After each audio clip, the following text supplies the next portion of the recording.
ನೋಡಿದಾಗೆ ಈಗೇನು mask man ಅಂತ ಒಬ್ಬ ವ್ಯಕ್ತಿ ಬಂದ, ಆಮೇಲೆ ಒಂದು ಮುಖ ರಿವೀಲ್ ಆಯಿತು, ಚಿನ್ನಯ್ಯ ಅಂತ ಗೊತ್ತಾಯಿತು, ಸಾವಿರಾರು ಜನಗಳು ಊತಿದ್ವಿ ಅಂತಕ್ಕಂಥದ್ದು ಏನು ಸಾಕ್ಷಿಗಳೇನು ಸಿಗಲಿಲ್ಲ. ಇದೆಲ್ಲವನ್ನು ನೋಡಿದಾಗ ನಿಮಗೆ ಒಬ್ಬ ನಾಗರಿಕರಾಗಿ ಏನಂತ ಅನಿಸುತ್ತೆ ಸರ್?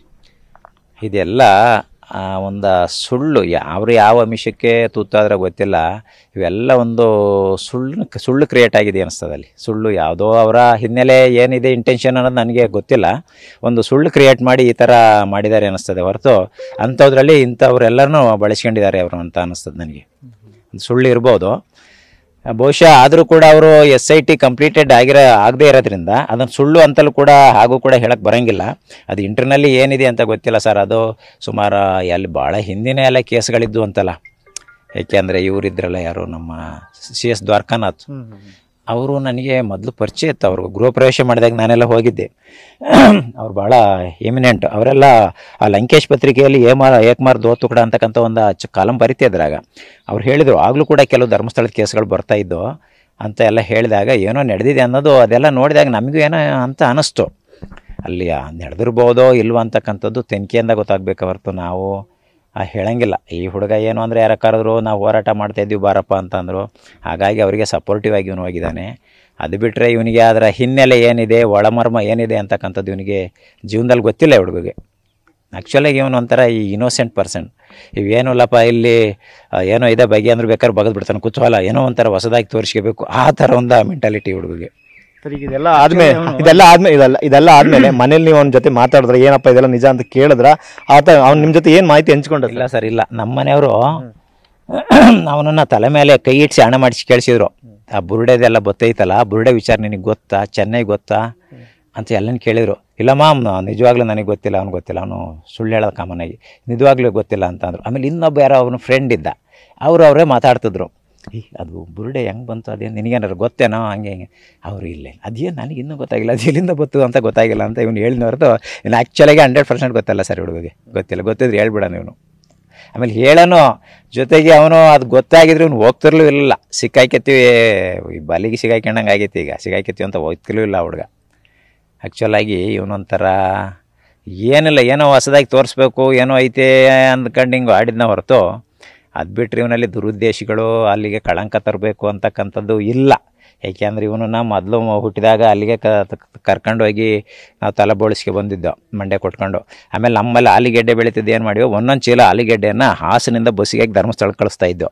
ಆಮೇಲೆ ಕೆಲವು ದುಡ್ಡನ್ನು ಕಲೆಕ್ಟ್ ಮಾಡಿ ಧರ್ಮಸ್ಥಳಕ್ಕೆ ಹೋಗ್ತೇನೇನು ಅಂದರೆ ಹೋಗ್ತಾ ಇದ್ದೀನಿ ಅಂದರೆ ಅವ್ರ ಜೊತೆ ದುಡ್ಡನ್ನು ಕೊಟ್ಟು ಕಳಿಸ್ತಾ ಇದ್ದೆ, ಗೋಲ್ಕುಕ್ ಹಾಕುವಂತ. ನಾವು ಅಲ್ಲಿ ಭಕ್ತರೆ. ಯಾಕೆಂದರೆ ನನಗೆ ಒಳ್ಳೆದಾಗಿದೆ ಸರ್. ಇಲ್ಲಿ ನಾನು ಈ ಊರಿಗೆ ಬರಬೇಕಾದ್ರೆ ಭಾಳ ಬರೀ 100 ರೂಪಾಯಿ ನೋಟ್ ಇಟ್ಕೊಂಡು ಬಂದಿದ್ದೆ ನಾನು ಅಷ್ಟೇ. ಇಲ್ಲಿ ಬಂದಿದ್ದೆ ಅದು ಕಾರಣ ಏನು ಅಂದರೆ ಇದು ನಾಲೆಡ್ಜ್ ಇಸ್ ಪವರ್ ಅಂತ ಹೇಳ್ತಾರಲ್ಲ, ಹಾಗಾಗಿ ನಾನು ಪ್ರೈವೇಟ್ ಸ್ಕೂಲಲ್ಲಿ 1200 ರೂಪಾಯಿ ಕೆಲಸ ಮಾಡಿದ್ದೀನಿ, 800 ರೂಪಾಯಿ ಕೆಲಸ ಮಾಡಿದ್ದೀನಿ. ಆಮೇಲೆ ವಿಜ್ಞಾನ ಪ್ರಯೋಗಗಳು ಅಂಥದ್ದೊಂದು ಪುಸ್ತಕ ಬರೆದೆ ನಾನು. ಆ ಪುಸ್ತಕ ಬರೆದಾಗ ಅದು ರಾಜ್ಯ ಸರ್ಕಾರನೂ ಕೊಂಡ್ಕೊತೋ ಪುಸ್ತಕನ. ಹಾಗಾಗಿ ನನಗೆ ಒಂದು ದಿವಸ 50 ರೂಪಾಯಿ ದುಡ್ಡು ಇರಲಿಲ್ಲ. 50 ರೂಪಾಯಿ ಇಲ್ದಂಗೆ ಆಯ್ತಲ್ಲ, ಯಾಕೆ ನನ್ನ ಜೊತೆರೆಲ್ಲ ಪ್ರೊಫೆಸರ್ ಅವರು ಇವರೆಲ್ಲ ಆಗಿದ್ದಾರೆ. ಇಂಥ ಸ್ಥಿತಿ ಬಂದಲ್ಲ ಅಂದಾಗ ಆಗ ಒಂದು ಮಾಡಿ ಅದರಿಂದ ಒಂದು ಸ್ವಲ್ಪ ಇದಾಯಿತು. ಹೀಗೆಲ್ಲ ಬದುಕನ್ನು ಕಟ್ಟಿಕೊಂಡೆ. ಆ ಮಗನ ಓದಿಸಿ ಇನ್ನೊಬ್ಬಪ್ಪ 2nd PUC ಓದ್ತಾ ಇದ್ದಾನೆ, ಚಿಕ್ಕನು, ಫಸ್ಟ್ PUC. ಇವನು ಮುಗೀತು. ಇವ್ನು ಮುಗಿದು ಏನಾರು ಹೋಗಿ ಕೆಲಸ ಮಾಡೋ, ಬೆಂಗಳೂರಲ್ಲಿ ಹೋಗಿ ಏನಾರು ಮಾಡೋ, ನಿನ್ನ ಜೊತೆರೆಲ್ಲ ಮಾಡ್ತಾವ್ರಲ್ಲ ಅಂದರೆ ಇವನು ಅಲ್ಲಿಗೆ ಹೋಗಿ ಯಾರು ಮಾಡ್ತಾರೆ 20,000 15,000 ಎಲ್ಲ ಕೊಡ್ತಾರೆ ಇಂಜಿನಿಯರಿಂಗ್ ಮಾಡೋರಿಗೆ, ಯಾರು ಮಾಡ್ತಾರೆ ಅಂತ. ಆಮೇಲೆ ಎಡಿಟಿಂಗಿಗೆ ಕರ್ಕೋಗ್ರೆ, ಅದೊಂದು ಕಂಪ್ನಿ ಅಂತ, ಅದು ಅಮೆರಿಕ ಕಂಪ್ನಿ ಅಂತೆ. ಅವರು ಬಾಂಬೆ ಲಿಂಕು. ಅವ್ರು ಕರ್ಕೊಂಡು ಹೋಗೋರು ಹೈದರಾಬಾದ್ಗೆ. ಇವನನ್ನು ಅವ್ರ ಕಾರಲ್ಲೇ ಕರ್ಕೊಂಡು ಹೋಗೋರು. ಅವರು ಒಂದು ಸರಿ ಬಂದಿದ್ದಾರೆ ಇಲ್ಲಿಗೆ, ಕರ್ಕೊಂಡು ಹೋಗೋರು. ಅಲ್ಲಿ ಒಂದು ದಿವಸಕ್ಕೆ ಇವ್ನಿಗೆ 5,000 ಕೊಡ್ತಾಯಿದ್ರು. ಇದು ಫೀಲ್ಡ್ ಚೆನ್ನಾಗಿತ್ತಲ್ಲ ಅಂತ. ಆಮೇಲೆ ನನಗೊಂದು ಲ್ಯಾಪ್ಟಾಪ್ ಬೇಕು, ಮ್ಯಾಕ್ ಬುಕ್ ಬೇಕು, ಅದಿಷ್ಟು ಲಕ್ಷ ಆಗುತ್ತೆ ಅಂದರೆ ಅಷ್ಟೆಲ್ಲ ಎಲ್ಲಿ ತಗೊಳಕ್ಕಾಗುತ್ತೆ, ಇದ್ದಂಗೆ ಮಾಡ್ಕೊಂಡು ಸುಮ್ಮನಿರು ಅಂತ ಅಂದೆ. ಅಲ್ಲಿ ಯಾರ್ದ ಬಾಡಿಗೆ ಗಿಡಿಗೆಸ್ಕೊಳ್ಳೋನು ಹಿಂಗೆಲ್ಲ ಮಾಡ್ಕೊಂಡಿದ್ದ.